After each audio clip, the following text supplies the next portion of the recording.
আসসালামু আলাইকুম। আজকে আমি বানাবো তালের বড়া। এই তালের বড়াটা আমরা তালের সিজনে কয়েকবার বানাই, অনেকবার বানাই। খেতে এতটা বেশি ভালো লাগে। আমি তাল খেতে ভালোবাসি না, কিন্তু তালের পিঠা বানাইলে বা বড়া বানাইলে আমার কাছে খুবই ভালো লাগে। এখানে আমি নিয়ে নিছি তালের পিউরি। এই পিউরির ভিডিও আমি আপনাদের সাথে শেয়ার করছি। খুবই অল্প সময় পিউরিটা নেওয়া যায় তাল থেকে।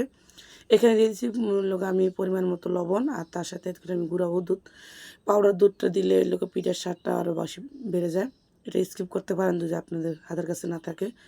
এখানে আমি দিয়ে দিচ্ছি চিনি। তালের মিষ্টি অনুযায়ী আপনারা চিনি দিয়ে দিবেন। চিনি দেওয়ার পরে এখানে চিনিটা খুব সুন্দর করে মিশিয়ে নিছি। মিশিয়ে নেওয়ার পরে এখানে দিয়েছি আমি আতপ চালের গুঁড়া। আপনারা চাইলে এখানে অল্প একটু ময়দা ইউজ করতে পারেন, তাহলে এই ক্ষেত্রে পিঠাটা নরম হবে। কিন্তু আমাদের ঘরে পিঠাটা শক্ত খায়, সেজন্য আমি শুধু আতপ চালের গুঁড়ি দিছি। আর এখানে দিয়েছি আমি নারকেলটা দিয়ে হাতের সাথে খুব সুন্দর করে মাখাচাকা করে নিব। মাখাচাকা করার পরে এখানে আমি চুলায় পাইপিং বসে এখানে দিয়েছি পরিমাণ মতো তেল। তেলটা আমার গরম হয়ে আসলে তখন আমি একে একে সবগুলো পিঠে দিয়ে দিব। এখানে পিঠাগুলো ফোলার পর আর একটু বড় হয়ে যাবে, সেজন্য আমি ছোটো ছোটো করে দিতেছি। খুব সুন্দর করে দিয়ে আমি লাড়াচাড়া দেবো না, এটা আস্তে আস্তে ফুলে খুব সুন্দর করে ফুলে যাবে। খুব সুন্দর করে ফুলে যাবে তখন আমি লাড়াচাড়া দিয়ে খুব সুন্দর করে একটা কালার করে নেব। এখানে আমার পিঠাটা খুব সুন্দর একটা কালার চলে আসে, সেজন্য আমি পিঠাগুলো উঠিয়ে নেব।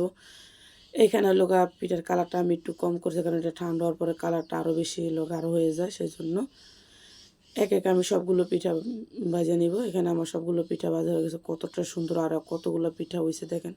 আমার রান্নার রেসিপিগুলো ভালো লাগলে অবশ্যই আমার পেজটা ফলো দিবেন, লাইক শেয়ার কমেন্ট করবেন। কতটা সুন্দর হয়েছে পিঠার ভিতরটা দেখেন। আর অনেকগুলো পিঠা হয়েছে, খেতে খুবই ভালো লাগে। অবশ্যই আপনারা এই তালের সিজনে অবশ্যই একবার বানিয়ে খাবেন পিঠাগুলো।